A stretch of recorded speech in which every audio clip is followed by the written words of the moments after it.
శ్రీ శ్రీ శ్రీ సంత్ సేవాలాల్ మహారాజ్ పుణ్యక్షేత్రం గుత్తి బళ్ళారి అనంతపూర్ జిల్లాలో గల బంజారాల ఆరాధ్య దైవం సేవాగఢ్ శ్రీ శ్రీ శ్రీ జగదాంబ భవానీ మాత శ్రీ శ్రీ శ్రీ సంత్ సేవాలాల్ మహారాజ్ ఆలయాన్ని సోమవారం నాడు గిరిజన సంక్షేమ సంఘం నాయకులు దర్శించి దైవ దర్శనం చేసుకున్నారు.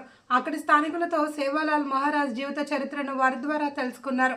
ఈ సందర్భంగా అధ్యక్షులు జైపాల్ నాయక్ మాట్లాడుతూ ఆంధ్రప్రదేశ్ ప్రభుత్వం చొరవ తీసుకుని సేవగఢ్లో గల సేవాలాల్ మహారాజ్ ఆలయానికి నిధులు కేటాయించి అభివృద్ధి చేయాలి అని డిమాండ్ చేశారు.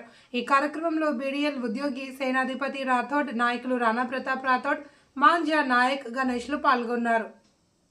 ఓం సగడే సేవాయ